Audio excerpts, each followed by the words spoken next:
We're looking at now America's airfield, which is Joint Base Andrews, where the President of the United States and other members of the government fly out from just outside Washington, D.C. here.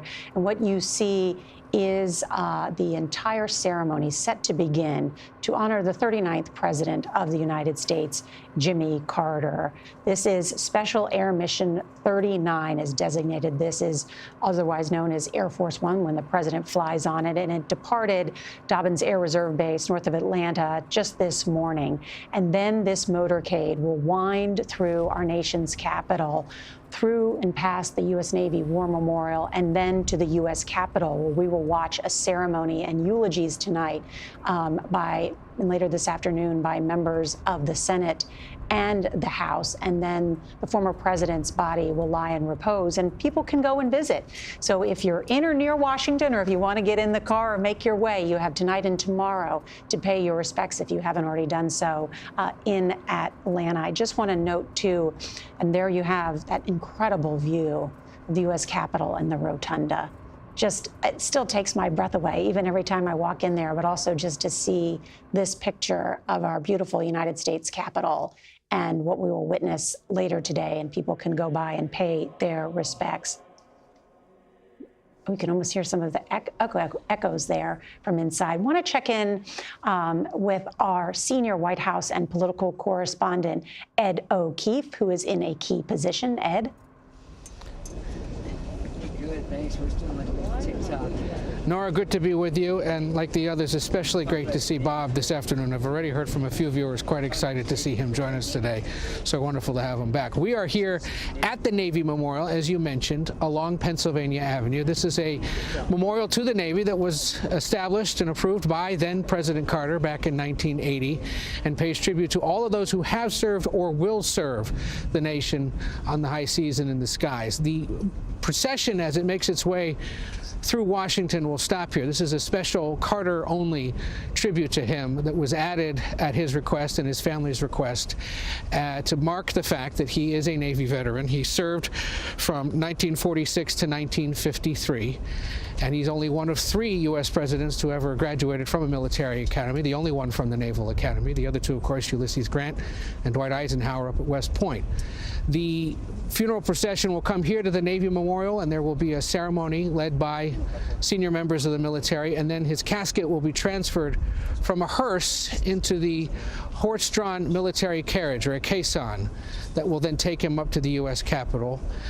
He will be followed by the riderless horse with the boots in reverse, the kind of tribute the military gives to commanders-in-chief and other senior military officers.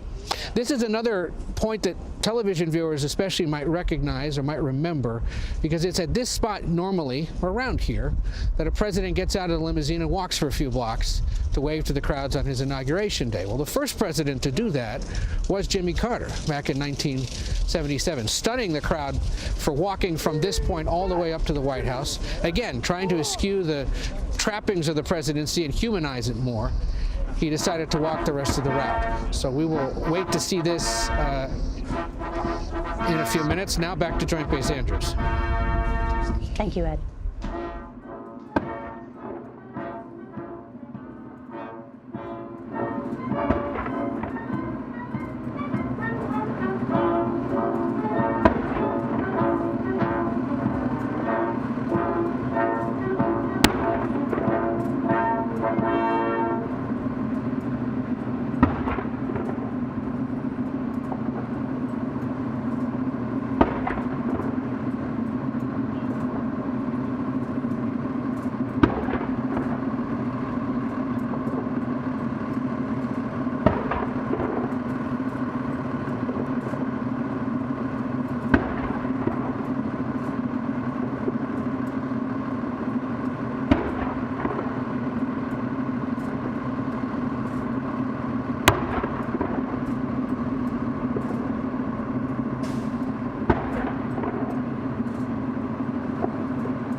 And we have just witnessed the 4 ruffles and flourishes. Hail to the chief, the 21-gun salute. And following these honors, you can see, we just heard the U.S. Air Force Band playing Abide With Me. And the military body bearer team has placed the casket inside the hearse, and it will shortly depart to the U.S. Navy Memorial and then to the U.S. Capitol for that service later this afternoon.